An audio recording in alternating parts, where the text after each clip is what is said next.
Now, no, 8 o'clock. Yeah. Harihi Om. Om. Narayanam Suragurum Jagadekanatham Bhaktapriyam Sakalalokanamaskritancha Traiguണ്यवर्जितमजं विभुमाद्यमीशं वन्दे भवघ्नममरासुरसिद्धवन्द्यं नारायणं नमस्कृत्य नरं चैव नरोत्तमं देवीं सरस्वतीं व्यासं ततो जयमुदीरये देवं नारायणं नत्वा सर्वदोषविवर्जितं परिपूर्णं गुरूंश्च गीतार्थं वक्ष्यामि लेशतः लक्ष्मीनारायणं नत्वा पूर्णबोधान् गुरूनपि कुर्मः श्रीकृष्णगीतायाः भाष्यादुक्तार्थसङ्ग्रहम् हरिः ओम्. Good morning, everyone. This is the Saturday weekly once session that we hold for the Pratipadartha of the Bhagavad-Gita. Today we are continuing from shloka number 12.6. So primarily the 12th chapter begins with Arjuna's question. Evam satata yukta ye bhaktas tvam paryupasate. Like this, people, the bhaktas, your bhaktas who are satata yukta, who are nirantara yukta, who are always engaged in your upasana of Bhagavan in that Vaibhava, Virata, Vishwarupa kind of a form. Like people who do the upasana of the Bhagavan in that fashion. And yecha api aksharam avyaktam upasate. And also those who do the upasana of the akshara avyakta. Tesham yoga vittamaha ke, who are the supreme yogis among them. So that's the primary question from Arjuna, right? So we know for the fact that both akshara avyakta um, are used in multiple different contexts, and we elaborated that in the previous session. Right? One is that the central theme of the 8th and the 9th chapter is that avyakta akshara. Right? The 8th chapter itself is the akshara brahma. The brahma is the akshara brahma yoga, and in that we do understand that that avyakta was very beautifully called out. Parastasmat bhavaha anyah avyaktaha avyakta sanatanaha. Right? And avyakta vyaktayah sarvaha prabhavantyah ragame. When we look at some of the shlokas of the 8th chapter, very beautifully the avyakta rupa of the akshara brahma is called out. So between the ones who do the upasana was the central theme of the 8th chapter again, right? Prayana kale chakatam jneyah asi chintayet, upadharaya. Some of these things that we constantly hear in the 8th chapter is all around the concepts of how to do the paryupasana, how to do the upasana of the Bhagavad Tattva. Again, these are all Tattva, not just the personified imagery that we need to look at, right? These are all Tattvas, how to do the upasana of the Bhagavad Tattva. So we do here. So it can, at the face of it, we can look at this as how to do the upasana. Is it that avyakta akshara rupa that has been called out between the 8th and the 9th chapter? I say 8th and the 9th because 9th is nothing but a continuation of the 8th chapter. Is that kind of upasana which is better, or the one that has been explained in the 10th and the 11th chapter, where in different bhava, the manifested bhava, which is the vyakta bhava. Vibhuti is also the vyakta bhuti, right? V is the vaibhava, vyakta vaibhava, vishwarupa, virata. That is the progress we see, the progression we see between the 10th and the 11th chapter. 10th chapter is all about explaining, in what all bhava. Yet bhavam tat bhavati. Bhava cannot come without what has been manifested, right? So only in the manifested forms we can see the bhava. So the vibhuti rupa is all about looking at the Bhagavan in the manifested forms, in the various manifested forms.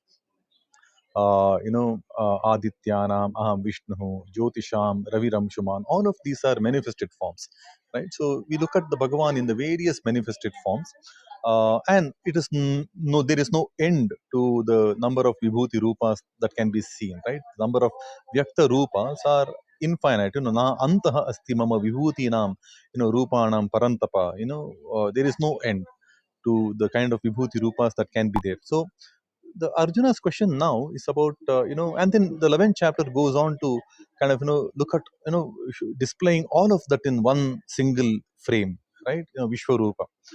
There is, and that's the kind of a description that we see. it's impossible for Arjuna also, even when Bhagavan himself displays himself live in front of Arjuna. Arjuna cannot see him. No, na antam na madhyam na pashyami. No, Vishwarupa. Like, no, I'm unable to see the end to end of it. Oh, Vishwarupa. So that's the kind of a thing. So the question now is that, is the upasana of you in these various manifested forms better, or the upasana of you in the avyakta form better? Which of the two types of upasakas are the shrestha upasakas? One more way of looking at it is that, that avyakta can also be Lakshmi tattva, the Shri tattva, right? We looked at that. So there are two different ways in which broadly we can look at this. There are also multiple other ways, like, are you to be thought through as the Nirguna Nirakara or the Saguna Sakara, or is that Brahma? Like, for example, similar kind of a question comes to Nachiketa, right? Nachiketa, in the Kataka Upanishad, he also has a very similar kind of a question. Once we give up our body, what is that remains, in us, the Bhagavad Chetana, how does that remain? Who is the Niyamaka for the Mrita Jiva, and who is the preraka for the mukta jiva? I mean, that kind of a question that we see. So, how to do the chintana once you, and then the question is not easy. The answer to this is not easy. Yama doesn't give a very direct answer. All of these are very, very anumanataha kind of an answer. So Bhagavan here also begins in a very, very similar way. He doesn't answer the direct question. Who among the two categories are the Shrestha yogis? He repeats very similar to what was heard in the sixth chapter. Maya Vesha, Mahi Avesha Manaha, Yemam Nitya Yukta Upasate. The ones who completely, obtain that Bhagavad Bhava, enter into that Bhagavad Bhava through their manas, manas sanyamya machita, the ones who completely give up their manas unto me, and with ultimate shraddha, paraya shraddhaya upetaha, te yuktatamaha iti me mataha. Like, those are the amazing yogis, is my opinion. Right? Very similar to yoginam api sarvesham, the end of the sixth chapter. Madgate nantaratmana, shraddhavan bhajate yo mam te me yuktatamamata. Very similar kind of a, so he doesn't change that stance. He says, irrespective whether you do the avyakta akshara upasana or the vaibhava virata vishwarupa kind of a upasana, which is also endless, do it with parama shraddha, uh, give your manas completely unto me, and nitya yukta, constantly engage in the thought process. You will be the shrestha yogi. That's the kind of an impression we get, right? And then he goes on to explain this avyakta akshara is also not very simple. He gives more well-rounded description of the avyakta akshara.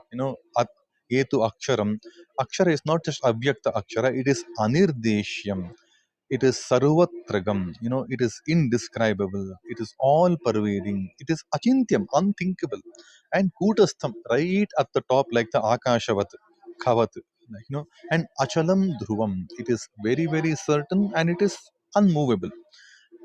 We elaborated on this, but it's very difficult to grasp all of this meaning in one single idea, right? One single frame. So we have to do upadharana of these thoughts, right? And then also, to do the upasana, the upasaka also need to have certain qualities, and he explains that in the fourth sloka. Sanniyamya indriya gramam, completely controlling the senses. And we spoke about that, right? Whether it's the pratyaksha jnana, the paroksha jnana, or the aparoksha jnana, none of these are clean without the proper control over the senses, right? When I'm having jamun, the knowledge of eating the jamun will be clouded if I let my senses loose, if I become a sense gratifier, right? Anything that we do, when our senses are let, without any leash, unleashed kind of a thing, our understanding is very, very poor of things. So sanniyamya indriya gramam. So the Bhagavad Upasaka also need to have a complete control over the complete pack of the senses. Indriya gramam sanniyamya. And sarvatra samabuddhaya. Like, you can't even have your buddhi also parked aside. And the buddhi here is samabuddhi. Samabuddhi is basically the sthitadhi, and also looking at the Bhagavad Tattva, the Naija Yatha Rupa Tattva Jnana of everything, the Adhyatmika kind of a mindset need to be brought in. And sarva bhuta hite rataha, and they need to also be constantly looking at the well-being of every bhuta. Sarva bhuta hite rataha, they are constantly striving for sarva bhuta hita. They can't be selfish. It's all about, and they can't be indifferent, right? So two things that we need to bear in mind, very similar to what was spoken of the upasaka of the Vaibhava Vishwarupa.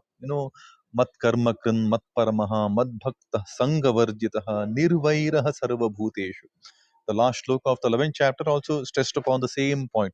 So he stresses that, even the Avyakta Akshara Upasaka need to know that Avyakta Akshara in a little more well-rounded fashion, which is, it is Anirdesham, Sarvatragam, Achintyam, Kutastham, Achalam, Dhruvam.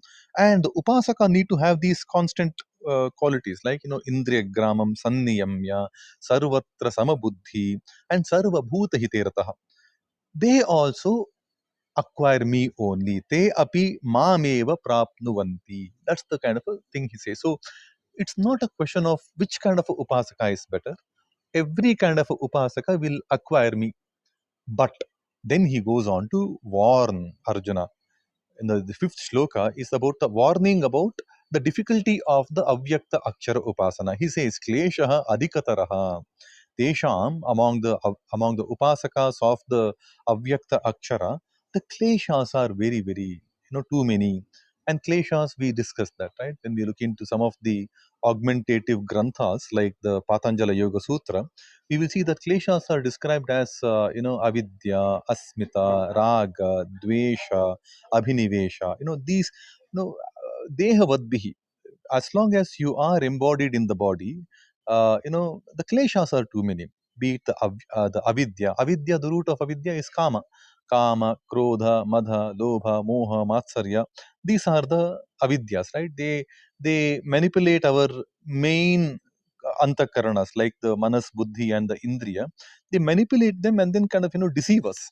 The simplistic example of the jamun, like our indriyas can be manipulated when our kama is overpowering us.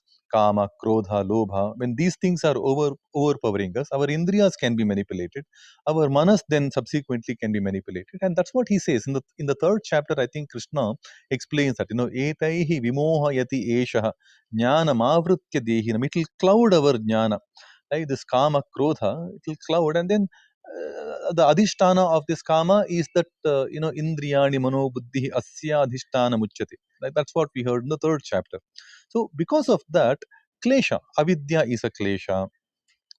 Then asmita, that mamakara, ahankara, like that asmita is a is a klesha. We tend to kind of keep looking at what is mine, that ahankara, mamakara. That kind of a klesha is also very, very high. And then raga, dvesha, primarily the both of them are two sides of the same coin, right? I mean, when we look Patanjala again, these yoga sutras, some of these sutras are important augmentative material, be it the Brahma Sutra, the Narada Bhakti Sutra, Shandilya Bhakti Sutra, or the Patanjali Yoga Sutra. They clarify some of these definitions, which in Bhagavad Gita it appears as though it is taken for granted from Arjuna's point of view. Perhaps Arjuna knows them very well. He doesn't need to be told what are these, right? Maybe it's a different era. At least in our days, we need to clarify them. Klesha is not just any klesha. These are very, very specifically pointed out. Like, raga, dvesha, sukhanushayi is the raga and dukhanushayi is the dvesha, right? That's basically what we get as a definition. Raga, dvesha, abhinivesha, right? The sense of insecurity, the insecurity that takes us in the path of maithuna, nidra, ahara, all of these basically are coming from the abhinivesha, right? And these kind of kleshas are adhikataraha, tesham avyakta chetasam, dehavadbihi. And dehavadbihi avyakta gatihi dukkham, he says. So long as you are an embodied soul, the avyakta gati is very, very dukkham, extremely difficult, he says, right? That is where we stopped the previous session. Today we are looking at the next shloka, shloka number 6 of the 12th chapter.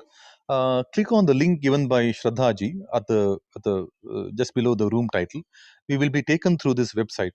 Now again, we take this website as a useful guide, useful prop, useful assistance in our study, and not necessary that we take everything in this website at the face value. Wherever we think it's a little opinionated, most of the things in this website are quite scholarly in nature. So it tends to avoid as much opinions as possible. But then Bhagavad Gita is such a text that everybody will come up with an opinion, including me. Right. So this is where we do this study at the open forum, so that people can come forward and add your thoughts as well, and we all can enrich each other. So needless to say, the mic option is open. If anybody wishes to come up on stage, please to come up on stage. We can learn together. So with that, I move on to the next shloka. Click on the link given by Shraddhaji. We will be taken to the next shloka, shloka number 6. It reads like this: Harihi Om. Om. Yetu sarvani karmani mayi sanyasya matparaha ananyenaiva yogena mam dhyayanta upasate. ये तु सर्वाणि कर्माणि मयि सन्न्यस्य मत्परः अनन्येनैव योगेन मां ध्यायन्तः upasate. We scroll down a little bit on this website, we see the padacheda. Primarily, let's break down the individual words of this shloka, right?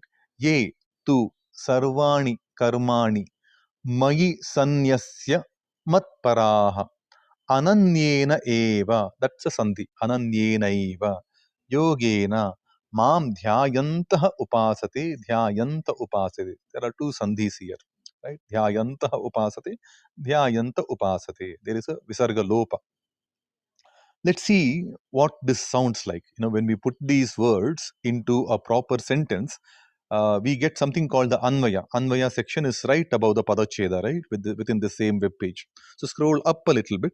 We see Anvaya. So Krishna is addressing Arjuna. Hey Arjuna, ye tu matparaha sarva karmani mayi sanyasya ananyena yogena mam eva dhyayantah upasate. They dash dash dash. So there is something that continues into the next shloka, right? Ish shlok ka anvay agle shlok mein nihit hai. So it continues. So wherever we see ye, it need to have a follow up like te, like yat, tat, yatha, tatha, yavat, tavat. So wherever there is a ye, the te has to follow. Maybe that comes in the next shloka. We will see that, right? So let's see what this kind of a shloka means. We click on dictionary, right? Hey Arjuna, ye tu, those who, but matparaha, wholly devoted to me, matparaha, my paraha, like, completely towards my para, like, sarva karmani mayi sanyasya, attaching, sanyasya, giving up all karma, sarva karmani mayi sanyasya, ananyena yogena mam dhyayantaha upasate, without any other yoga, without an unswerving yoga. See, Ananyata again. Which sutra? I think Narada Bhakti Sutra. Anya Shrayanam Tyagaha Ananyata. Ananya is basically giving up every other type of ashraya. I don't seek any other path. That's the Ananya Bhakti, Ananya Yoga, Ananya Bhakti. Anya Shrayanam Tyagaha. Give up any other refuge, resort we have to take. If I take up this path, this yoga, I will only take up this yoga. So when I offer all the sarva karma, sarvani karmani matparaha, people who are constantly Bhagavat paraha, who give up all the karma phala unto the Bhagavan. Right? Sarva karmani mai sanyasya. See, sannyasa itself is Bhagavan, right? We attach everything for the sake of Bhagavan. Now, sarva karmani,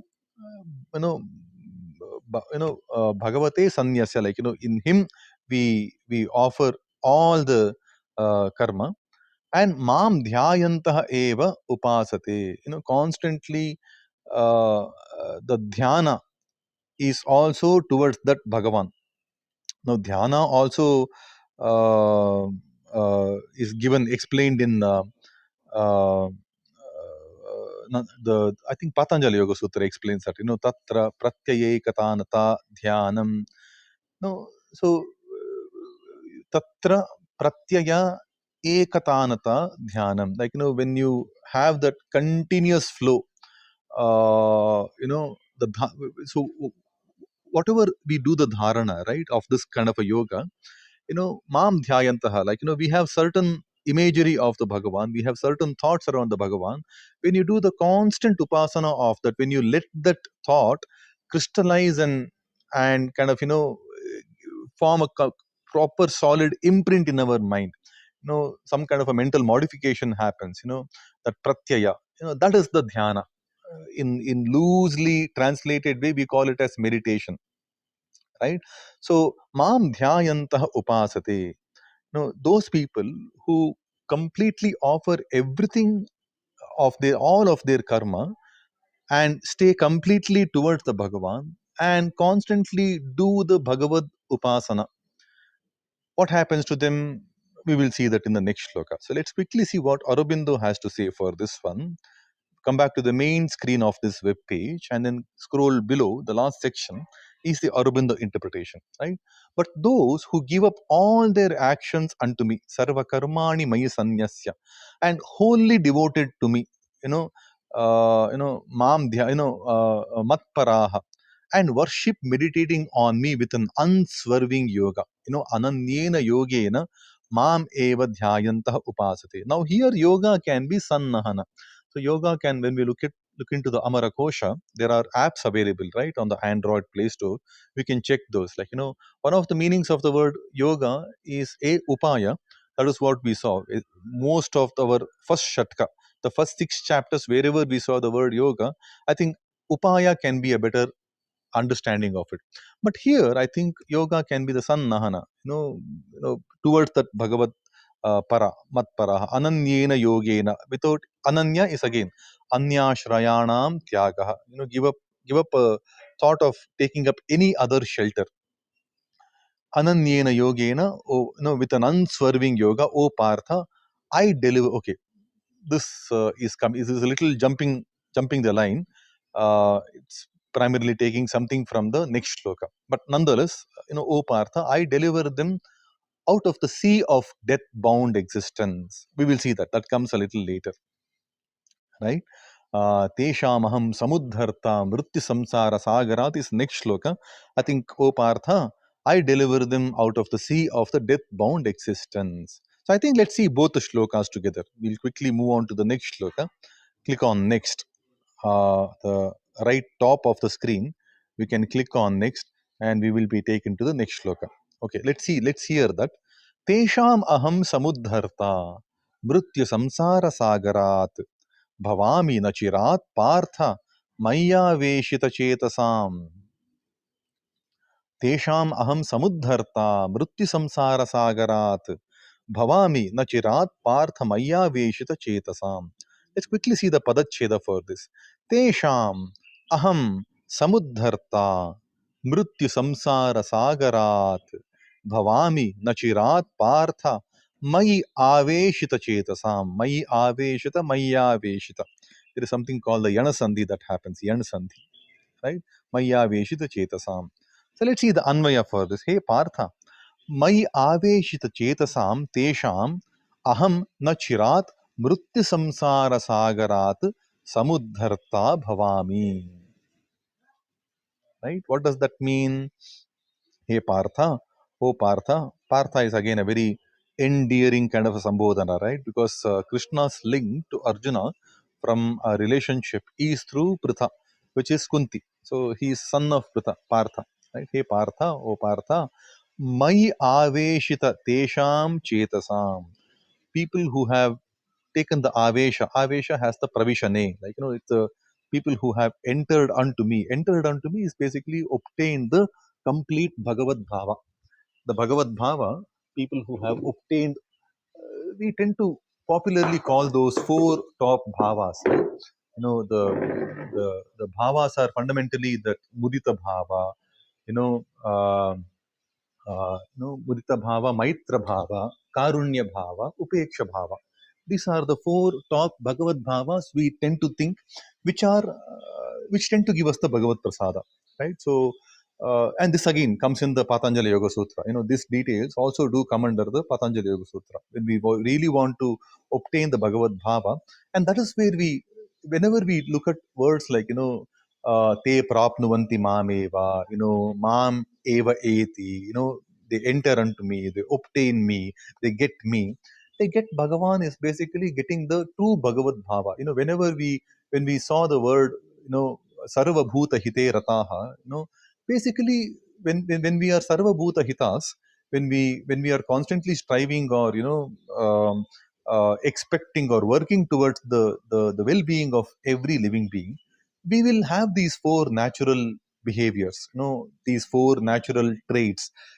In every living being we will be mudita, we will have that happy feeling. In every living being we will have that maitra swabhava, which is the friendly outlook. We will have the karunya swabhava, which is that compassion, which is basically expecting the betterment of every living being. And of course the upeksha bhava, we will not have any doubts about any ulterior motives of people. We will take things at the face value, like, we will be indifferent whether I get anukula out of it or pratikula out of a relationship. We will be indifferent to it, whether we will have success out of a association or some kind of a failure out of an association, whether I'll have profit out of an association, loss out of an association. We will be indifferent, we will have that upeksha swabhava. So these are the four swabhava. When we acquire these is where we do the avesha, and not just through a very very uh, surface level, a very very frivolous, not very founded way. It's a chetasam aveshita. Like, through proper intellect, through proper understanding, you would have entered those kind of bhava. Tesham, out of those people, for those people, aham nachirat, me, without any kind of a delay. Nachirat is without any delay, which is at once. Immediately I will समुद्धरता उद्धार करूंगा. उद्धारता is basically उद्धारण करना. These kind of words will have a difficulty in getting a proper translation in English. It says deliver. Okay, deliver, but uddharana, like, in Kannada also, uddharisuvenu. Like, samuddharta. Sam is basically samyak, sampurnata. Properly I will do uddhar for them. Right? Uddhar is basically, how to say that? Do we have any proper word in English, Sudhaji, Shraddhaji, for uddhar karunga? Like, uddharana. Ut is basically up, spring up, and dhara is basically bear. I will hold them. I will support them. I will protect them. I will deliver them. I will, dharana. I will wear them. Dharana is basically wear, right? We do the dharana of the clothes. Now, we don't just wear the clothes. We take care of the clothes. There is ironing that we need to do. There is washing we need to do. We don't wear soiled clothes. That is not the true nature of a evolved soul. We won't do the dharana of anything random. When we wear the jewelry also, when we wear the clothes also, we do take care of them, and we do the pricey ones. We don't wear anything, right? So uddharana, uddhar is that uddhar karunga. Like, I will protect you, I will deliver you. Some, not some, is another nice prefix, upasarga. Some is samyak, properly, sampurnata, completely, right? Bhavami. I will be the deliverer. I will be the supporter. I will be the protector. I will be the nourisher, nurturer. The different ways we can see that word uddharana. And ut is like, up, like, very nicely spring up. Ut bhava, like, udyoga, like, wherever you see that ut, there is a very nice springing up kind of a feeling. Difficult to explain that through word, but again, the words are different. But any Bharatiya bhasha, we will have this word commonly used, uddhar. Like, every Bharatiya bhasha will have that word. So for those people, now let's look at the two shlokas together, right? That is what Aurobindo translation will say. Like, those who fix on me, constantly mat paraha mam dhyayantaha sarva karmani mayi sanyasya. Those who fix on me all their consciousness, manaha, tesham aham samuddharta. O Partha, I will quickly deliver them from this samsara sagara. Samsara sagara is basically mrityu samsara sagara. Mrityu is basically the the feeling that he's bringing to say that, nothing is permanent. It's a world of impermanence. It's a life of impermanence. And impermanence will give us that fear of insecurity, right? Oh, I will lose this. I will deliver them, is what he says. So basically, look at the three shlokas, right? The three shlokas. Kleshaha adhikataraha. There are many, many kleshas. And kleshas are also, if you look at them, avidya, asmita, raga, dvesha, abhinivesha, these are the dehabhimana related kleshas, right? And he kind of gave caution the same kind of things in the second chapter, right? The second chapter also, when he spoke about being the stitadhi, sira buddhi, he gives a very strong warning. you know uh, uh, the indriyani pramathini haranti prasabham manaha. Even for a very hardworking and an intelligent buddhi also, yatato hyapi, even if you are extremely yati type of a hardworking person, sannyasi type of a hardworking person, and even if you are extremely intelligent, vipaschitah api, Indriyani pramathini. Indriyas are extremely turbulent. And haranti prasabham manaha, and they forcefully snatch your manas away. And that's why he wants. Tani sarvani sanyamya. Then yukta asita matparaha. That's why you stay seated towards me.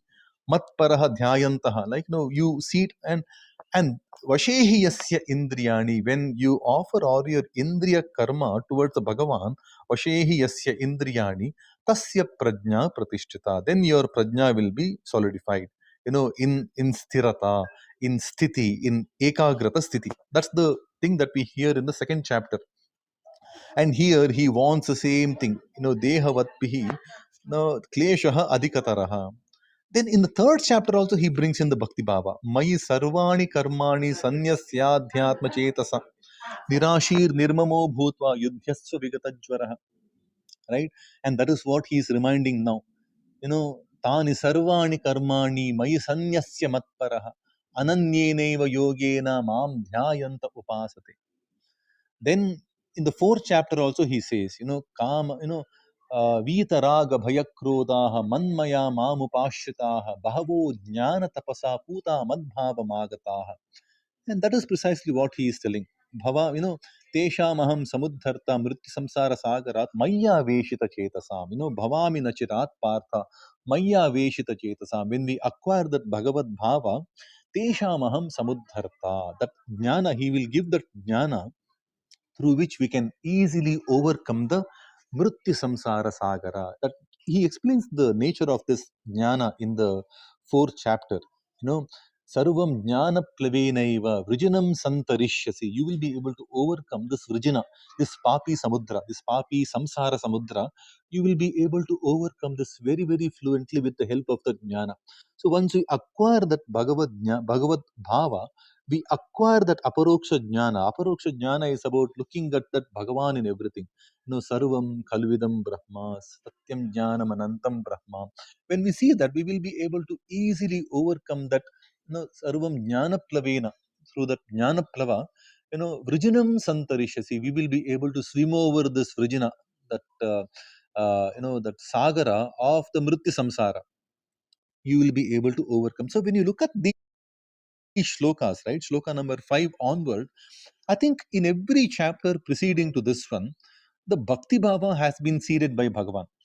In every chapter there is one Bhakti related shloka, one or few Bhakti related shlokas that he is constantly enabled. And now he is giving us a recollection of all of that. Basically, now, since shloka number 5, I think we are basically revising the entire Bhagavad Gita from the second chapter onward, right? Kleshodhikatarastesham avyakta sakta chetasam avyakta hi gatir dukkham dehavadbhiravapyate.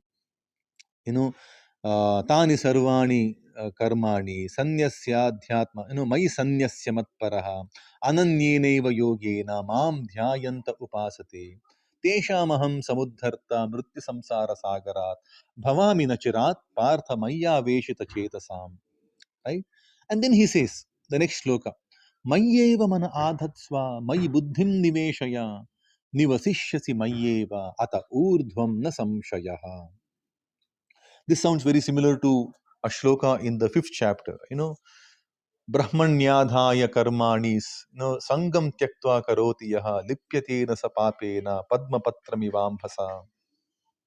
He says now in the 12th chapter, Mayyeva mana adhatsva, Mayi buddhim niveshaya, Nivasishyasi Mayyeva, Ata urdhvam na samshayaha. Let's see the padacheda for this one. You know, Mayi manaha adhatsva, Mayi eva buddhim niveshaya, Ata urdhvam Mayi, oh sorry, this is Anvaya, padacheda, Nivasishyasi Mayi eva, Ataha urdhvam na samshayaha. So, Mayi eva manaha adhatsva, Mayi eva, Mayi eva. There is a Yanasandhi happening. Mayyeva. Manaha adhatsva, mana adhatsva. There is a Visarga lopa happening. Mayi buddhim niveshaya. Nivasishyasi mayyeva, mayyeva, mayyeva. There is a Sandhi happening. Ataha urdhvam, ata urdhvam. There is another Sandhi. Now samshayaha. Let's see the Anvaya for this, right? Mayi manaha adhatsva. Mayi eva buddhim niveshaya. Very similar to the shloka. There is hardly any difference in the Anvaya. Ataha urdhvam mayi eva nivasishyasi na samshayaha atra na samshayaha. He is explaining further without any doubt. Na samshayaha. Click on the dictionary, right? Mayi manaha adhatsva. Put your mind pledged unto me, sown unto me, into me, seeded into me. Put your mind seeded into me. No, Atmanyeva Vasham Nayet. He says, right, in the sixth chapter, the dhyana. And the thought of dhyana starts in the fifth chapter because the conversation of the fifth and the sixth chapter is also one continuous conversation. There is no interruption. The sixth chapter begins with Bhagavan Vacha, which means he is continuing what he started off with the fifth chapter. And in the fifth chapter, he talks about no Brahmani Adhaya, no take shelter under the Bhagavan, no Adhatsva, like seed everything unto the Bhagavan. So repose everything into me. Repose your mind unto me. Very similar to what he says in the fifth chapter, right? Mayi manaha adhatsva. Repose your mind on me. Mayi eva buddhim niveshaya. No, niveshaya, lodge, no, avesha. Like, lodge your buddhi unto me. No, without any kind of any other thought, any other reason to discriminate or discern, right? You put everything as a Bhagavad Karya. Ataha urdhvam. Oh, Mayi eva nivasishyasi. Okay, and so ataha urdhva mayi eva nivasishyasi. You will then above this mortal existence, you will enter me. You will take shelter in me. You will take refuge in me. You will take home. No, nivasa, nivasishyasi is you will find the nivasa. You will find that abode. You will find your own, home in me, which is very very top. Or you will find home in me, which is exactly top, which is the urdhva. Urdhva Moolam, right? Bhagavan is at the Urdhva. Atha Urdhvam. Therefore, this is the top. Na samshayaha. There is no doubt about this. When we see the fifth chapter also, offer everything for the sake of the Bhagavan. We are not the doers. We don't have any specific independent doership. No, na kartrutvam, na karmani lokasya prabhu srijati. Na adatte kasyachit papam na sukritam adatte. Like, he doesn't have any, he hasn't given us any independent doership. Na kartrutva, na karma, na karma phala sanyoga. There is no entitlement on the results of the actions also. And he doesn't snatch any of our karma phala, any of your papa, any of your sukrita. Like, he doesn't take away any of that. We have to do our own karya based on our own swabhava, and through our swabhava, we have to do the bhoga of our karma phala and overcome that, right? But he will only help us in the jnana, right? So now he's telling, both your manas and the buddhi, lodge them, repose them unto me. No, kayena manasa buddhya kevalai rindriye rapi. Also, he says something like that in the fifth chapter. Put your kaya, put your manas, put your buddhi, put your indriya, everything towards my sake. Kevala is basically Bhagavan, right? Kevalaihi indriyerapi. Through that Kaivalya Sthiti Indriya, through that Kaivalya Sthiti Manas, through that Kaivalya Sthiti Buddhi. Basically, that's exactly what he is telling. Mai eva mana adhatsva, mai buddhim niveshaya. Offer your mind, buddhi, everything unto me. And that is urdhvam for you. That is the top feeling for you. And in that sthiti, you will enter me. Towards the end of the fifth chapter also he says, no bhoktaram yajna tapasam sarva loka maheshwaram suhridam sarva bhutanam mam iti jnatva shanti mrichyati. You will get that amazing shanti when you believe that, when you have the feeling, when you have the understanding that the end bhoktara, the end enjoyer of all of this is the Bhagavan himself. Bhoktara and of all this yajna tapas. No, yajna, dana, tapas. So Upalakshana, right? These are the three top karya, Bhagavad karya. We will hear that in the 18th chapter later, right? But yajna tapasam bhoktaram Bhagavan iti jnatva shantim ruchyati.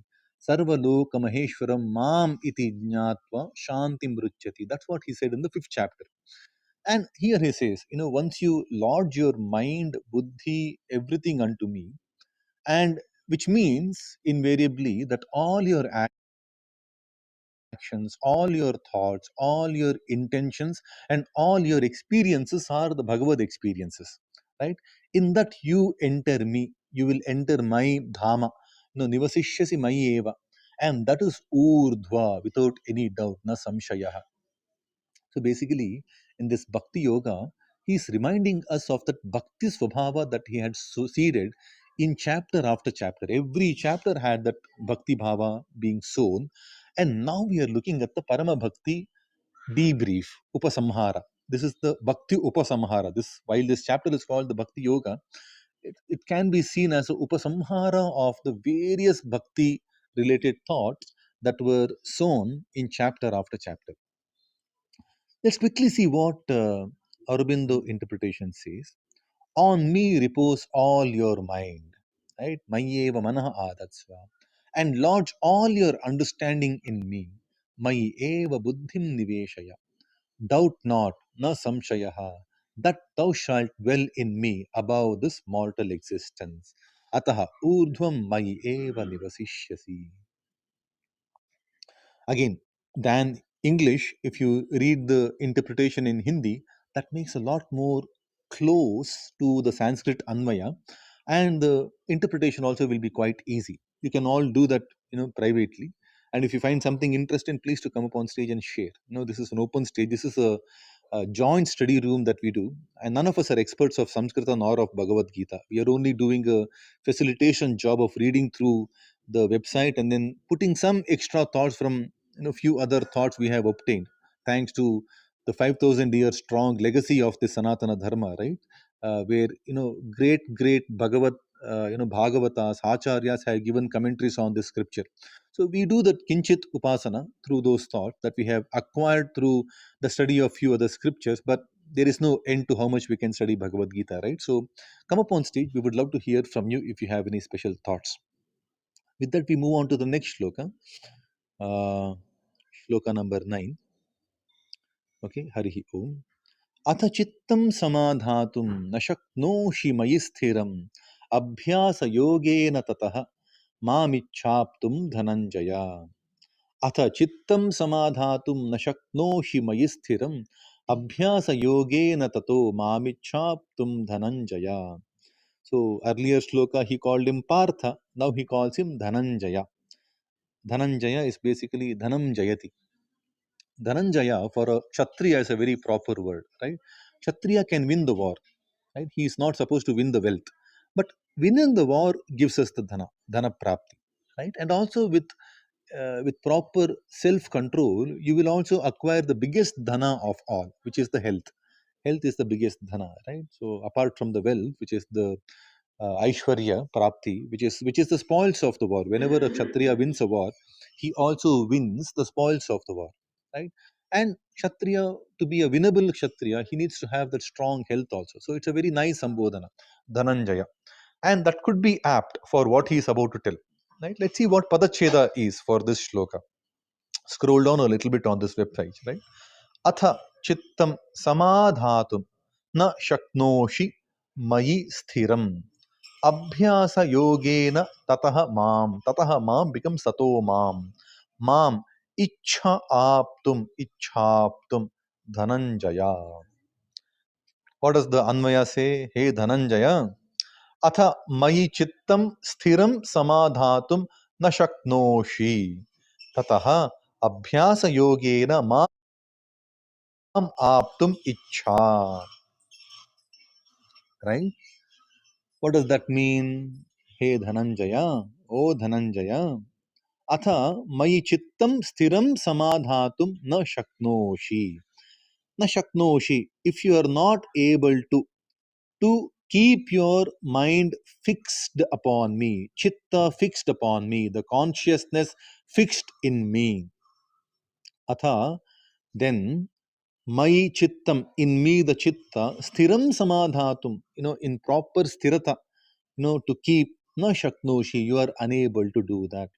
Tataha, thereafter, then abhyasa yogena, through the abhyasa yoga, mam ichha aptum, mam aptum ichha, try to get me, desire to attain me through abhyasa yoga. Basically, he's telling if you are unable to fix your chitta in me without any kind of achalatva, in proper sthiratva, in proper unshaken way, if you are unable to fix your chitta, your consciousness, your mind unto me, then desire to get me, desire to get that through abhyasa yoga. See, this is very similar to the sixth chapter, right? The Dhyana Yoga. At one point in time, Arjuna gets this doubt. Hey, Krishna, manas is chanchala. Chanchalam hi manah Krishna. Pramati. It's very turbulent. Pramati balavat dridham. Through great force, it will take us away. It creates a turbulence, right? And then Krishna answers, Asamshayam Mahabaho Mano Durnigraham Chalam. Manas is extremely turbulent, yes, of course. But Abhyasena tu Kaunteya Vairagyena cha Grihyate. Through Abhyasa and Vairagya, you will be able to hold on to it. Manas. Manas is Chanchala. Of course, it is Manas Chanchala, right? But through Abhyasa. What is Abhyasa? You know, Tatra Sthitau Yatnaha Abhyasaha. This is the Patanjala. Tatra Sthito Yatno Bhyasaha. We will hear that, right? When we see the Patanjali Yoga Sutra. And this is the importance, right? Whenever we come to this stage of studying Bhagavad-Gita, the Bhagavad-Gita in itself is a complete grantha, no doubt. But when we bring in these augmentative material like Patanjali Yoga Sutra, Narada Bhakti Sutra, and Brahma Sutra. Brahma Sutra is also very important because that's the Jijnasa Sutra, right? Yeah, but nonetheless, Patanjali Yoga Sutra gives us this definition. Tatra sthito yatno bhyasaha. See, this shloka is also bringing that sthiti, yatna, abhyasa. Abhyasa is that yatna, prayatna, the effort. Now you have to put your effort and stay put in that particular, you know, abhyasa, is basically the effort to attain, that particular sthiti, uh, tit- that particular sthiti of the mental state. So basically, Krishna is now preempting potential question from Arjuna because Arjuna had asked that question earlier, right? What if I am unable to put your manasthiti, that ekagra sthiti, unto you because my manas is extremely turbulent, and manas is not just mind which is turbulent, like the vayu, like the wind.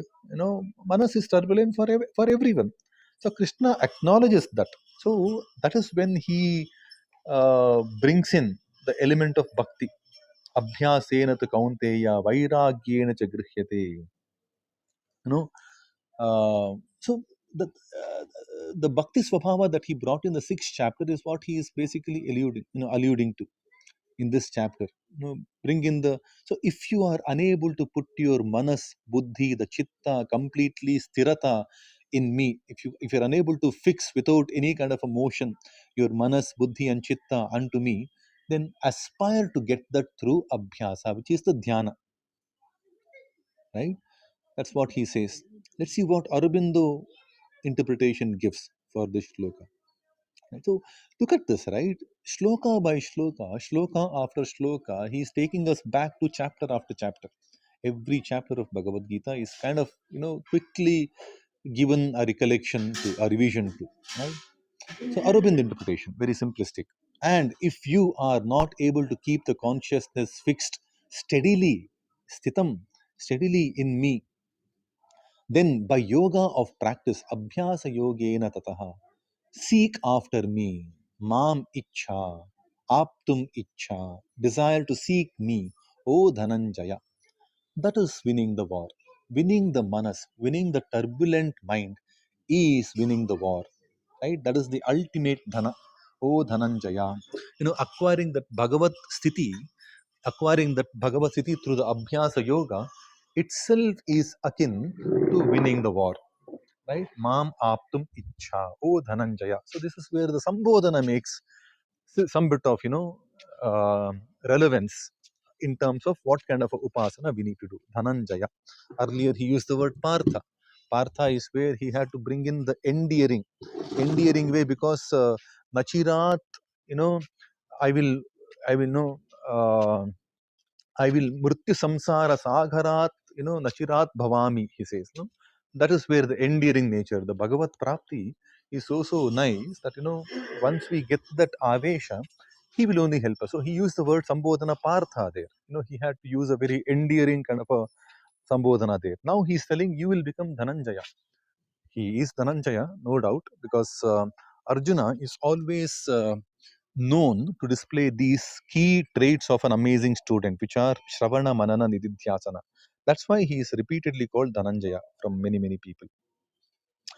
Nonetheless, that's this shloka. With that, we can move on to the next one.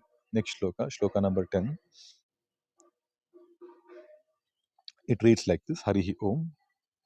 Abhyaseप्यसमर्थोऽसि मत्कर्म परमो भव मदर्थमपि कर्माणि कुर्वन् सिद्धिम् अवाप्स्यसि.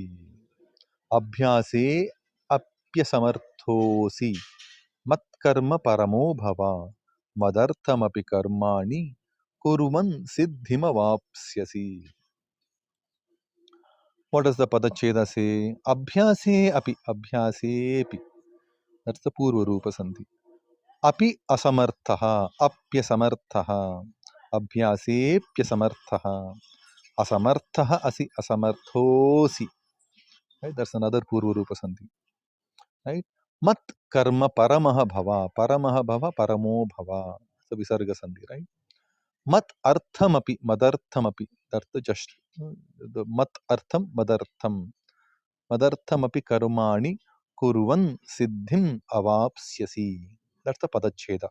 We put these words into a proper prose way, prose style, proper sentence. It sounds like this, right? In the Anvaya. Abhyase api, hey Dhananjaya. So he's referring to Arjuna, right? As Dhananjaya. Hey Dhananjaya. Abhyase api asamartha asi. Mat karma paramaha bhava. Mat artham karmani kurvan api siddhim avapsyasi. Now he is giving an assurance, right? What is that assurance? Hey Dhananjaya. Abhyase api asamartha asi. Even if you become asamartha in abhyasa, even if you are unable to do the abhyasa, that dhyana abhyasa, that ekagrata abhyasa, mat karma paramaha bhava. Be the krita, be the doer of my parama karma, be intent on doing my work. Now we are going back to the last part of the 11th chapter, right? The question is now almost coming to the loop, the close of the loop. Mat karma krit, mat paramaha, mat bhaktaha, sangavarjitaha, nirvairaha sarva bhuteshu. No, yes, samameti pandava. So now we are coming back to the last shloka of the 11th chapter.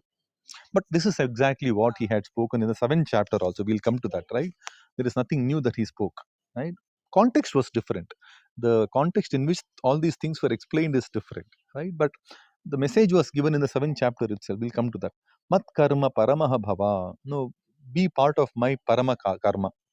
What is Bhagavanta's parama karma? The prakriti, the creation itself is Bhagavanta's parama karma. Prakriti, there is a kriti there. Who did that kriti? The Bhagavan. Right? And this is not just an ordinary kriti, it's a prakriti, it's a prakrishta kriti. It's the pratama kriti, right? It's a prakarshita kriti. It's the prakatita kriti. It's the prakarshana kriti. right? There are different ways we can look at the pra upasarga. The prefix of pra can mean those amazing prefixes, meanings, right? So be my, and the way we can be part of the prakriti is by adding to the prakriti, so that the prakriti that is inherited by our progeny will be a brilliant prakriti, right? We don't do anything tadviruddha. Tadviruddha is basically we all have our swabhava, and with that swabhava we follow our swadharma, what is ordained for us, what is entitled for us, what is proper for us, what is in sync for us. That becomes a swadharma. Dharma is always in sync. Tadviruddha is papa, right? So when we do the actions that are in alignment to our prakriti, which is our swabhava, our guna, swaguna, that adds to the prakriti, because this is a self-propelling creation, right? This is visarga. Right? This is not just one-time creation; it's a continuous creation, right? The continuity is maintained when we all do our swadharma, which is in line with this prakriti, where the prakriti is then kept in continuity mode, right, without any tadviruddha svabhava. And that is where we do the Bhagavad Karya. Following our swadharma is then Bhagavad Karya, because we are now just being part of the creation that he had set in motion. Saha yajnaha prajaha sastva. We were all created as part of this yajna, which means two things, right? We have a supreme duty to fulfill, and these are already ordained. This yajna karya is already ordained, right? So we have to do our Bhagavad Karya.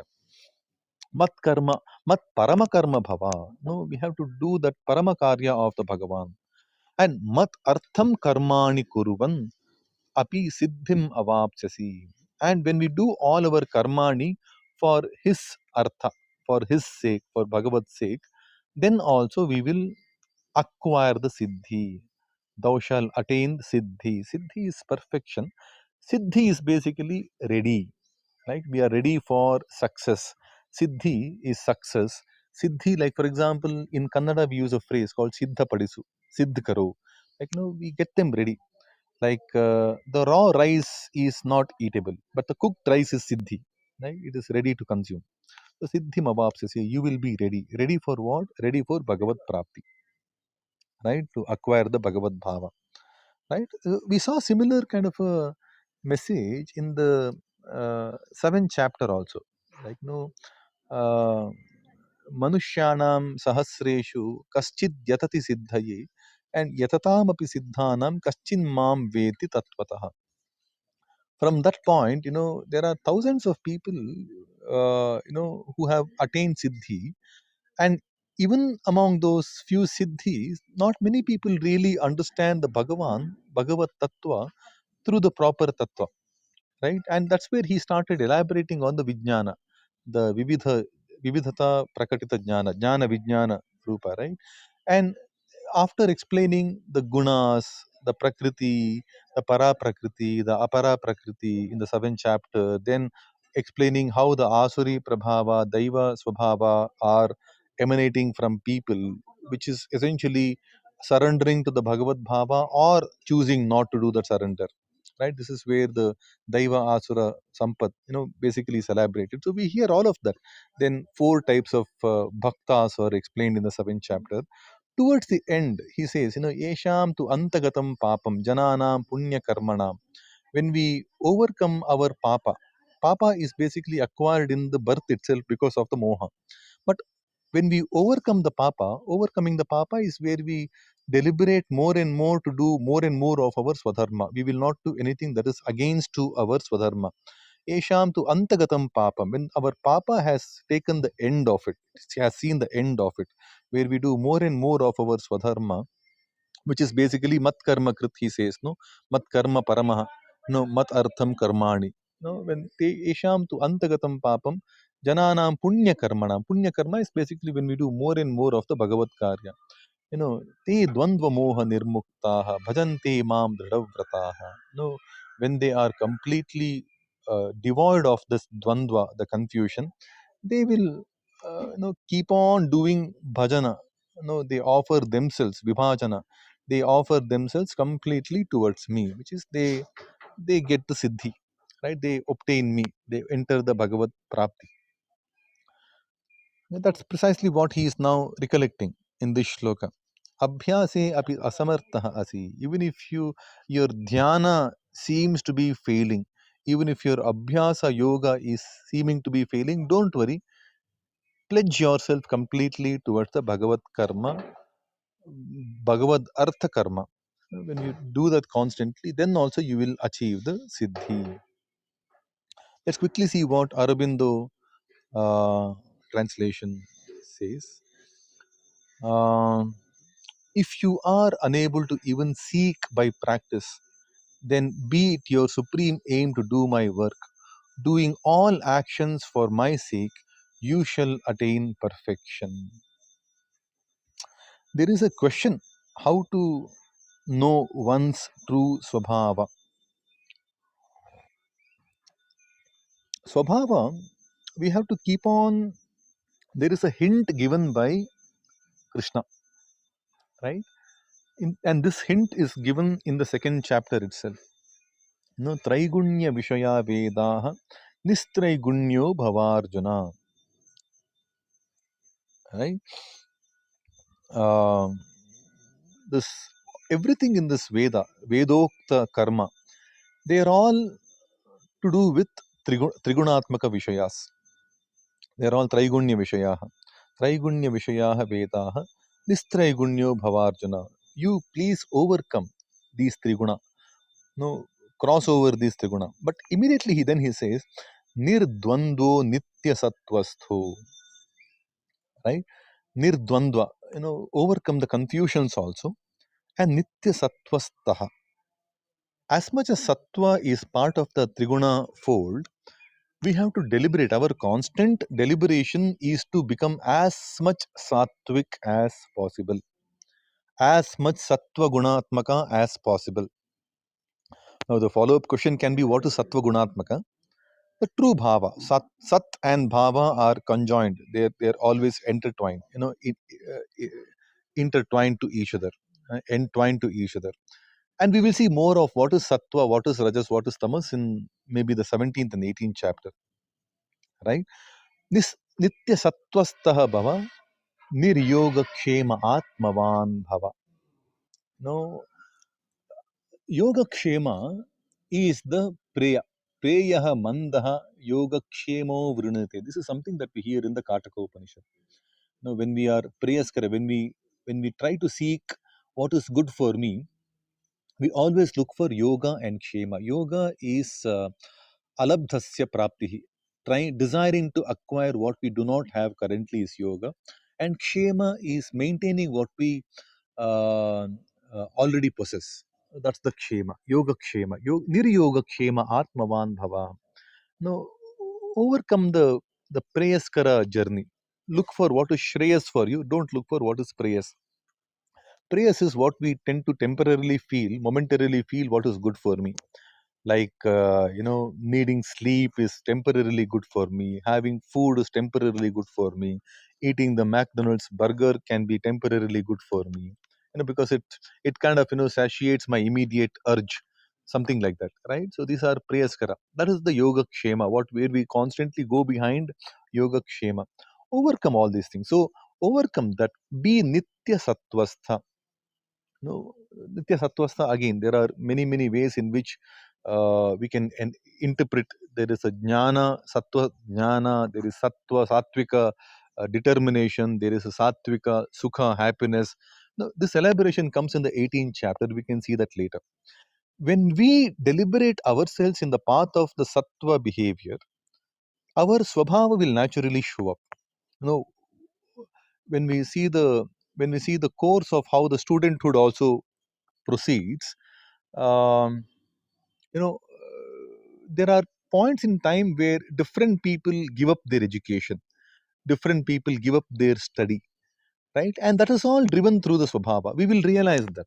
And that is why the Gurukula days also, when you study the Manusmriti or any of the Smritis, it comes out very, very clear. Gurukula takes up everyone. The one who gives up the study at a very, very early stage becomes a Shudra, right? And at different point in time, when people take up different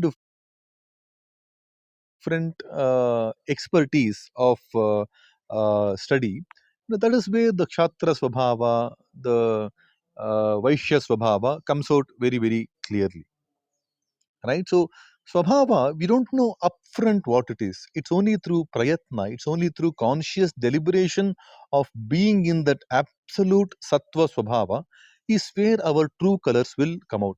Like for example, okay, I realized the person who posted the question could not even wait for a couple of minutes for an answer, right? And that is driven by Swabhava, right? All of these are Swabhava driven. Now, again, there is nothing to interpret whether it's a right Swabhava or the wrong Swabhava, but we all have an urge. And when we become the observers of our own Swabhava, now we get an answer. What is our Swabhava?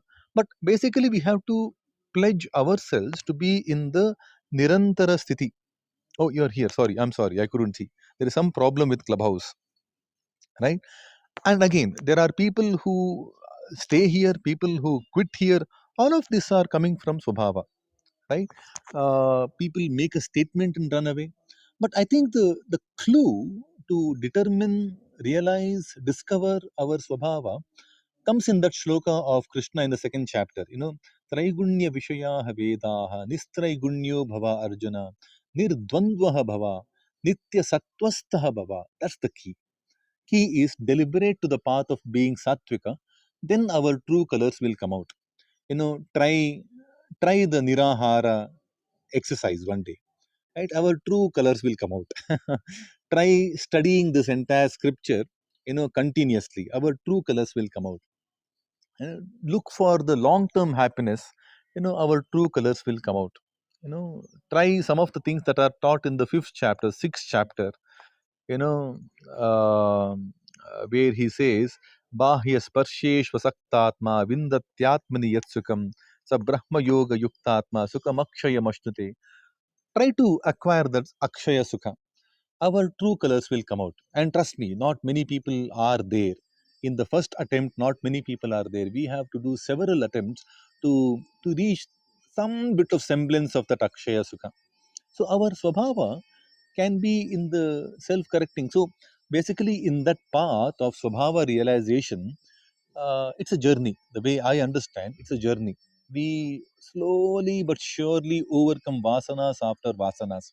And that's why in the fifth chapter he says, Kayena manasa buddhya kevalair indriyerapi yoginaha karma kuruvanti sangam tyaktva atma shuddhaye. That atma shuddhi is the process of vasana shuddhikarana, overcoming those stinks, those tendencies, the stinking tendencies. Overcoming those stinking tendencies is what we constantly aspire for, right? So that is one way of overcoming our vasanas, or realizing our swabhava, true swabhava.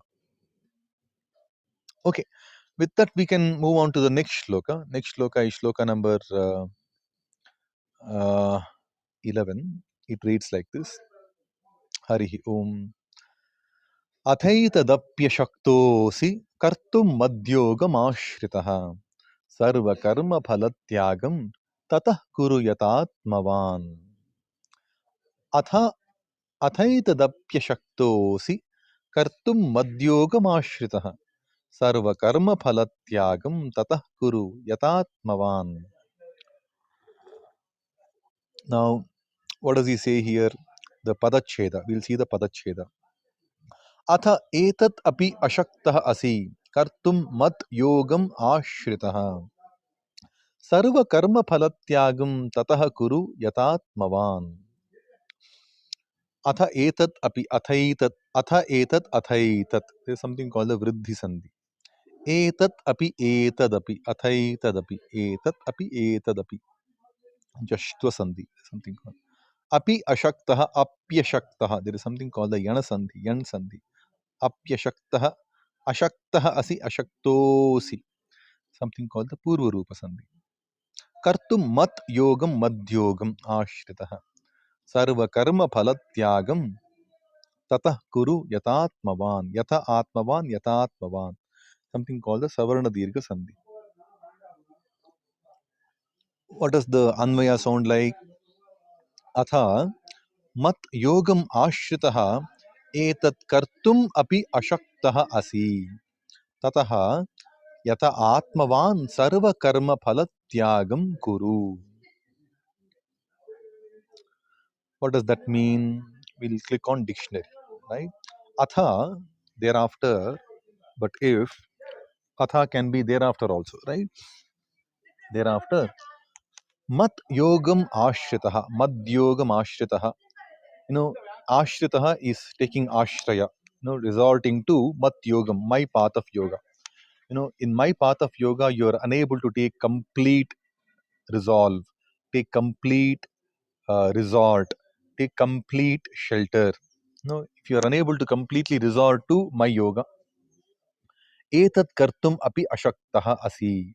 If you are unable to do this much also, if you are, even this also, you are unable to do this much also, tataha, then yata atmavan, with self control, complete yata atma. Yata is complete control, right? Atmavan. Sarva karma palatyagam kuru. Offer all your karma palatyaga unto me. See, if you look at the sixth and the seventh chapter, both the chapters begins with ashraya. Anashrita karma phalam. On one side, at the beginning of the sixth chapter, he says, give up all karma phala ashraya. And seventh chapter begins with Maya Saktamana Partha Yogam Yunjan Madashrayah. When you stay engaged in this yoga, taking completely resort unto me, right? That ashraya is something that comes out very, very beautifully when we see the link between the sixth and the seventh chapter. You give up ashraya, anyashraya, other than me completely. That ananya bhakti swabhava, what comes in the Narada Bhakti Sutra, anyashrayanam tyagaha ananyata, he says, right? Narada. So between the sixth and the seventh chapter, that ananya bhakti is come out very, very nicely. And in that kind of a mad yoga ashraya, in the Bhagavad Yoga ashraya, if you are unable to do that mat karma, Bhagavad karma also, if we are unable to do that in the Bhagavad karma, yoga, all our actions for the sake of Bhagavan, which is basically doing our swadharma properly. Because sometimes, like the question that came from Shimmer Princess Ji, it's very difficult to understand our swadharma. It's difficult to understand our swabhava, right? It's very difficult. So when you are unable to do that, the simplest of the things that we can do is sarva karma phala tyagam kuru. All the karma phala, it's not for me, and that is not easy, right?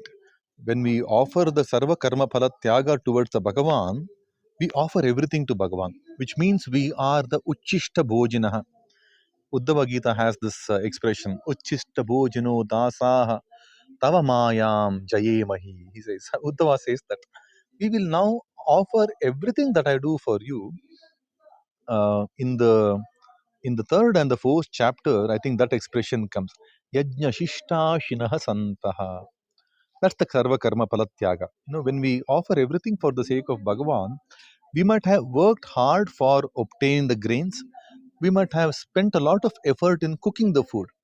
And we might have done a lot of mantra, prayoga, and things like that to do the samarpana to the Bhagavan. After that, we don't directly consume it. We then serve the relatives, serve the atiti, serve everybody else. Then, after everybody has eaten as part of the yajna ashana, then whatever is left over from that yajna we consume. That's the sarva karma palatyaga, right?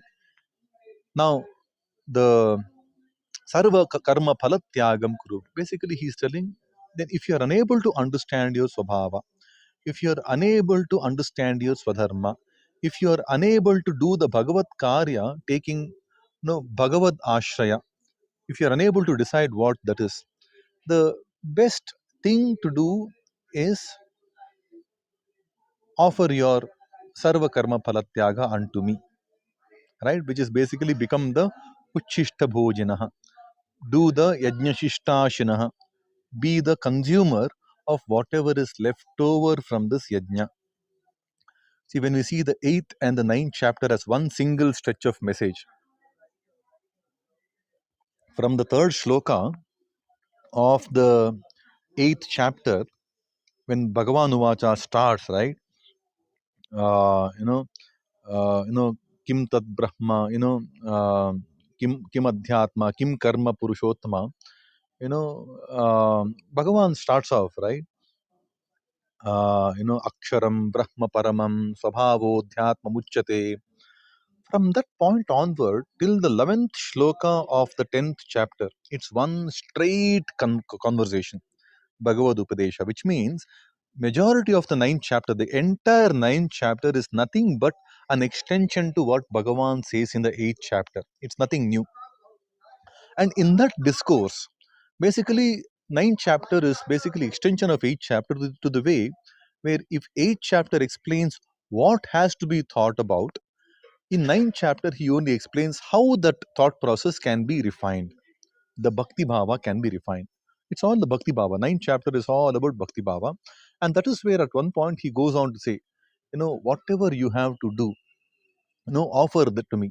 Offering it in a way where, patram, pushpam, phalam, toyam, whatever you get as the karma pala siddhi, yome bhaktya prayachati, offer that to me. Tadaham bhaktya upahritam ashnami prayatatmanaha. If you have given it with all your effort, whether you offer patra, which is the leaf, pushpa, the flower, phala, the fruit, or the toya, which is the essence, the juice of that fruit, the real essence. Bhaktya mam prayachati. Offer that to me. I will consume it. So, in our prayatna, if the effort of the prayatna leads to give only the leaf, or if the effort of the prayatna gives the fruit comes from two leaves, right? There are two leaves at the bud of every fruit. If those two leaves are offered, be it. From those two leaves, if the fruit comes out, be it. Offer flower. Basically, the two leaves gives rise to the flower, pushpa, right? And the flower will give rise to the pollination, and the fruit comes out, right? The fruit comes out. If the fruit comes out, offer the fruit. And from the fruit, if it ripens and gives the proper rasa, that's the toya, the liquid, right? The rasa, the dravya, offer that to me. Right? Whatever comes out in your effort with your prayatna, whether it's the patra, pushpa, phala or toya, sarva karma phalatyaga, yatatmavan mam kuru, offer that to me. What are those sattvika acts? Right? Sattvika acts are basically sat karma. When we look at the 18th chapter, you know, uh, we get a very brief, account of the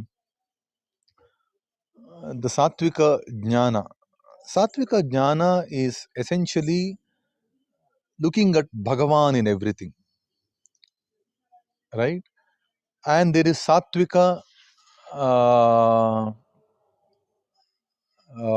Sattvika Jnana. Sattvika Jnana is also looking at that Bhagavan in everything, and there is Sattvika Sukha. Sattvika Sukha is where basically initially it might look like a torture, unpleasant, but over a course of time, uh, it tends to kind of give you the happiness. Like for example, the medicines, the bitter medicines, right? When you consume the medicine, it might look like it's not gonna help you much. Similarly, there is Sattvika Karma and Sattvika Karta. You know, so Karta, there is, so whenever we talk about karma is a combination of three basic things that come into play. Or basically, there are six different things that come to explaining what karma is. Karma Chodana, he explains in the Jnana, Jnaya, Parijnata, Karana, Karma, Karta. There are six different things. And jnana, karma, karta. These are the three things that Jnana is the knowledge, karma is the action, and karta, the doer. These are the three things which basically constitute jnanam karma cha karta cha tridaiva guna bhetataha prochate guna sankhyane yatha vachranu tanyapi. So he goes on to explain what is the jnana. So there is something called the sattvika, rajasika, tamasika jnana, sattvika, rajasika, tamasika karma, and sattvika, rajasika, tamasika karma. Karma, karta, jnana. There are three things, and he explains them. So jnana is where basically we um uh, look at that Bhagavad Bhava in everything, and there is Sattvika Karta. Uh, in the Sattvika Karta, you basically Mukta Sangaha, Anaham Vadi, like you don't have any Sangha, and Sangha is basically fourfold Sangha. Fourfold Sangha is basically Kartrutva Sangha. There is Hetutva Sangha. Kartatva is the doership, independent doership. The causal factor, attachment to the causal factor. Karma phala pekshe sangha, entitlement over the results of the action, and akarmani sangha, that I will not do, kind of ahankara. Mukta sangha anaham vadi, and dhrityutsaha samanvitaha, where you have proper dhriti, sattvika dhriti utsahita samanvitaha, and siddhi or asiddhi, siddhya siddhyor nirvikaraha. That kind of a karta is sattvika karta. So you have the jnana, sattvika karta, and you have the sattvika karma, basically niyata sangarahita, araga dveshataha. Whatever karma is done without any kind of a sangha, without any kind of a raga dvesha. Raga dvesha is basically you look for good bad, sukhanushayi raga, dukkhanushayi dvesha, and apala prepsuna, without any kind of a karma phala peksha. Again, that kind of a karma is sattvika karma. So, so sattvika acts, when you have that sattvika jnana, which is looking at that Bhagavad Bhava in everything. This is what we heard in the sixth chapter or fifth chapter, right? Basically, see, all of us are basically a combination of the Prakriti and the Purusha. Like there is a supreme Bhagavad Chitta Swabhava in everyone, and there is a differently manifested Prakriti in everyone, right?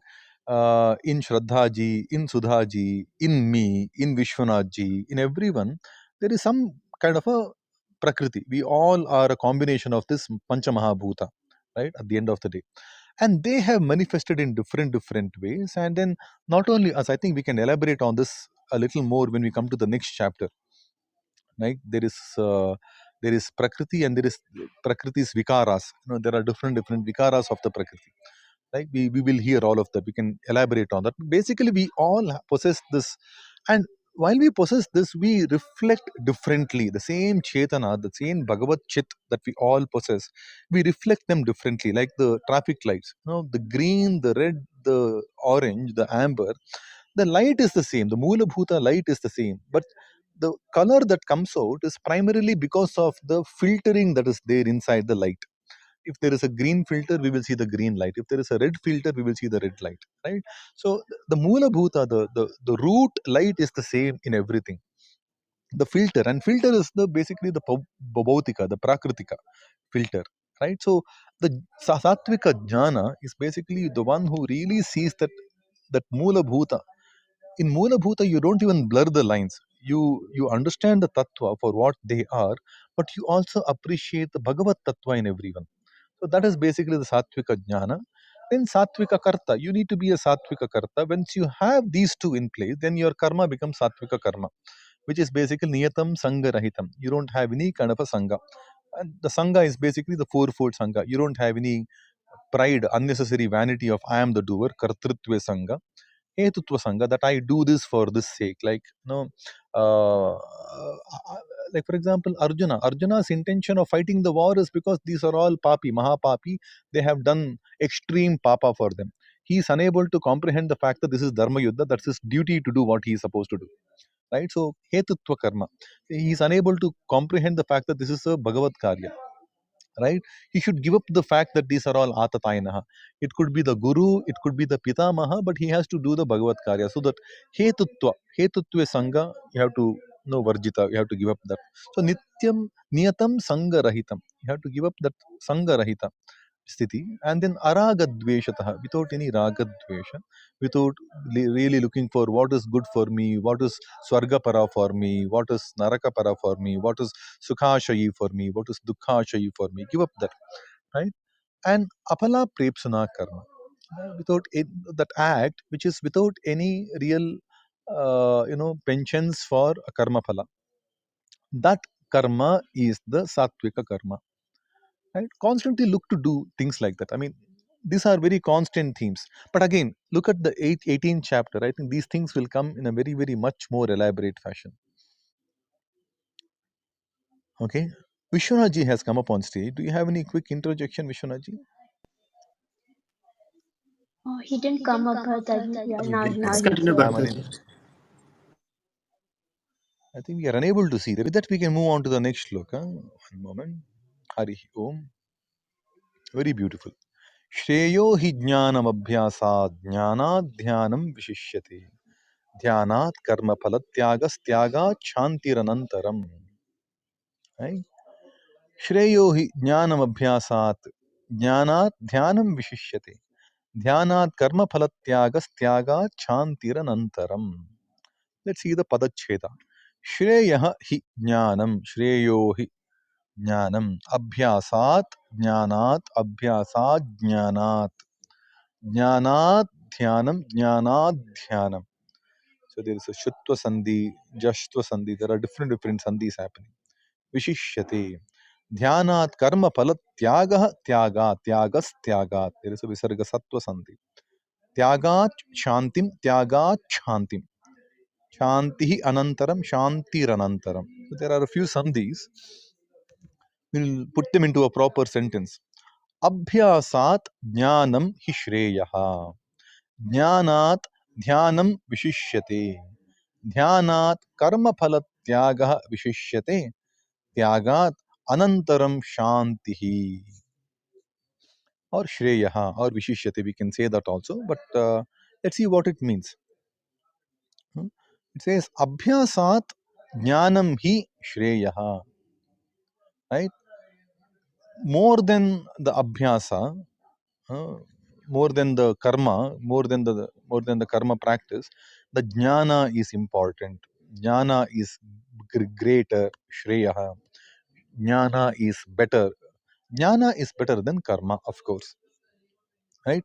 But we need to understand one thing that doesn't get captured in many translations is without karma we will not get jnana, right? Karma has to lead into jnana. Jnana cannot come out of thin air, right? Karma, jnana, whatever jnana we get, we always need to corroborate that through the anubhava. Like without anubhava, the jnana is very loosely founded. So, abhyasat jnanam shreyaha. We also need to understand that jnana comes only through abhyasat. Abhyasat eva jnanam. Right? Abhyasat jnanam shreyaha. So, getting the jnana from abhyasa is shreyaha. That's another way. Because this panchami vibhakti, abhyasat jnanam hi vishishyati. That itself is shreyaha. Right? So, the jnana that comes from abhyasa itself is shreyaha, and jnana is better than abhyasa. We can understand that in both different ways, right? And that's because jnana, uh, ajnanam jnanadam karma is something that we had elaborated on the during the third chapter discussion, right? Without karma there is no jnana. So abhyasa jnana eva vishishyate, which is the paroksha jnana will never be very strong. The abhyasa jnanameva hi shreyaha. The greater knowledge is the one that comes from the abhyasa, and the knowledge itself is greater than the abhyasa. Jnanat dhyanam vishishyate. Similarly, without jnana there is no dhyana, right? The pratyaya ekatanata, that when we see the sutra for the dhyana, that's also, it's about the continuous flow of the jnana that gets settled, crystallized in that city. That's the dhyana, right? So without the jnana, there is no dhyana.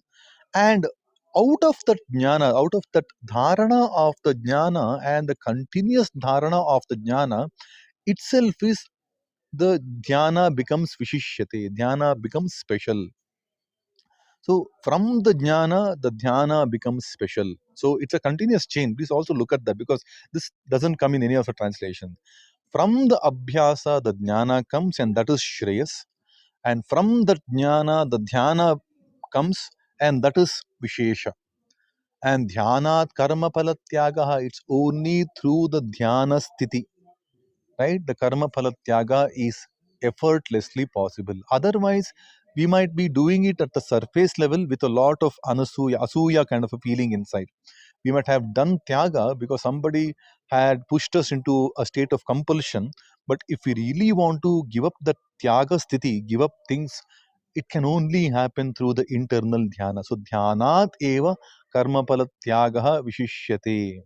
It's only through the dhyana sthiti the karma phala tyaga is possible, and that absolute anantara shanti, apara shanti, is possible only through the proper karma phala tyaga. So karma phala tyagat anantaram shanti vishishyati. That's one way of looking at it. Then the karma phala tyaga, the anantara shanti is important, and the more important is that only through that karma phala tyaga is when we will understand or get that parashanti properly. So, two different ways of looking at this entire shloka, right? One is the step by step procedure. Through abhyasa, you get jnana, and that is greater. And through that relentless jnana, dharana of the jnana, we get the dhyana, right? And that is better. And through the continuous sthiti of dhyana, we will be able to perform the karma palatyaga. And through the relentless, clean karma palatyaga is where we will get that anantara shanti. And these are the better and better progressive sthitis, progressive states. And in another way, which predominantly what many translations tend to make us understand is that jnana is better than abhyasa, dhyana is better than jnana, karma phalatyaga is better than dhyana, and anantara shanti comes with karma phalatyaga. That's what many translations tend to say. But I think it's very important to understand the connection between the four stages. It's only through abhyasa that we will get the jnana.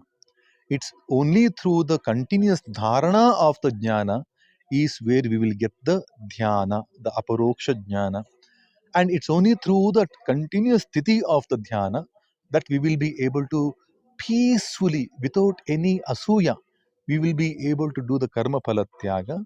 And only through the clean karma palatyaga is where we will be able to accomplish that anantara shanti. I think that's very important. Let's see what Aurobindo interpretation says. Right? Better indeed is knowledge than practice, like I predicted. Like many translations do this. Than knowledge, meditation is better. Than meditation, renunciation of fruit of action is better. On renunciation follows peace. Follows peace, anantaram shantihi, or anantaram shantihi is the next level shanti, which is the otherworldly para shanti. We can look at it in different ways. I mean, the more number of times we repeatedly chant this shloka with the basic meaning of the words, the Panchami Vibhakti. Some of you want to know a little more, understand the Panchami Vibhakti, right? Akashat patitam toyam, right? It is from the Akasha, fallen water. From than, Panchami Vibhakti can also mean than, from, through. There are different ways in which that can be understood. So do some dharana. I think these meanings will get, these other deeper meanings can come to us, all of us. Okay, it's 3:33 now. No, sorry, 9:33 now. 3 minutes overshot. I need to wrap up very quickly in about 10-15 minutes. I have a function to attend. I'm in a bad network place, but I will take a break now. If there are any thoughts from anyone, please do come up on stage and share with us. So I think, yeah. From the next shloka, I think this is a very nice juncture to stop. From the next shloka, I think if this is the quick debrief of the last few chapters in the Bhagavad-Gita, in terms of reinstilling the Bhakti Bhava, right? Because the next two chapters 10 and 11 are basically the root of this question. Is it the upasana of the Avyakta Akshara better, or the upasana of this Vaibhava Virata Vishwarupa better. Like no Vyakta Vishwarupa better. Next sloka onwards, he will explain the different bhakti bhava. Right? Very nice, about 30-35 if you really count, but they all converge into the four top bhava: the Maitra, Karunya, Mudita, Upeksha. We will see them from next sloka. Adveshta Sarva Bhutanam, Maitra Karuna Evacha. So from next sloka, I think we can see that. And maybe if there are no more questions, we can start looking at all the bhakti bhava that makes somebody very, very dear to the Bhagavan. We can start looking at them from the next shloka, which will resume from next week. Any questions, any thoughts? Okay, we will resume on the 20th of May from shloka number 13. So with that, on the reverse count of three, those of you who are on good space, please join me for a quick Jaya Ghoshti in the name of our Gita Charya, Bhagavan Shri Krishna. 3, 2, 1. Namaste Vasudevaya Preyasami Priyottamam Samasta Guna Sampurna Nirdosha Nandadayine Mukopi Yat Prasadena Mukunda Shayanayate Raja Rajayate Rikto Raghavendram Tamashraye Bharati Ramanamukya Pranam Tarata Shri Gopala Krishna Priyatam Shri Krishna Arpanamastu. Have a beautiful weekend, everyone. Have a beautiful week ahead after this. Jai Shri Krishna. Jai Shri Krishna. Jai Shri Krishna. Jai Shri Krishna. Jai Jai Shri Krishna.